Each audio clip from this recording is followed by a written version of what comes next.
दोस्तों रमेश रेशमिया जी के एक बहुत ही बवाल गाना रिलीज किया गया है दोस्तों आप लोग के, जो कि हम पिछले वीडियो में आप लोग के बता दिए थे दोस्तों कि रमेश रेशमिया जी के एक बहुत ही 3 तारीख को बवाल गाना आ रहा है दोस्तों। तो आज है 3 तारीख यानी 3 फरवरी, और आज ही सुबह में 8 बजे वो गाना को रिलीज किया गया है दोस्तों, जो कि काफ़ी कमाल का गाना है दोस्तों जी।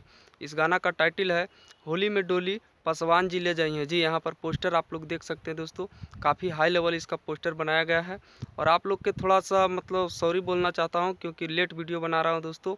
और बहुत ही बवाल गाना है दोस्तों। तो कौन कौन सा भाई उस गाना को सुन लिए हैं जाकर, और जो भाई नहीं सुने हैं तो जाकर ज़रूर सुने।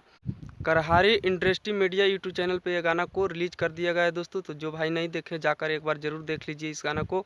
और व्यूज थोड़ा कम आ रहा है दोस्तों, तो आप लोग का सपोर्ट का ज़रूरत है। जितने भी रमेश रेशमिया जी का फैंस है पासवान भाई, सभी फैंस से निवेदन करेंगे कि इस वीडियो को ज़्यादा से ज़्यादा शेयर कीजिए और गाना को सुनिए दोस्तों, और अपने दोस्तों में शेयर कीजिए, तभी तो व्यूज बढ़ेगा दोस्तों जी। गाना को जब तक शेयर नहीं कीजिएगा तब तक व्यूज नहीं आएगा दोस्तों।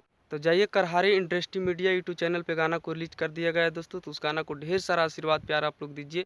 तो यह एक अपडेट था दोस्तों। अपडेट आप लोग के अच्छा लगा है तो वीडियो को एक लाइक कर दीजिए, और चैनल पर पहली बार आए तो सब्सक्राइब करके जुड़ जाइए। यहाँ पे सच्चाई के साथ न्यूज़ बताया जाता है दोस्तों, ये नहीं कि मतलब कुछ गलत सलत बोल के चला गए हैं जी। तो वीडियो को लाइक कीजिए और चैनल को सब्सक्राइब कीजिए। धन्यवाद दोस्तों, फिर मिलेंगे अगले कोई बवाल खबर के साथ। तब तक के लिए जय हिंद, जय समाज, जय भोजपुरी इंडस्ट्री।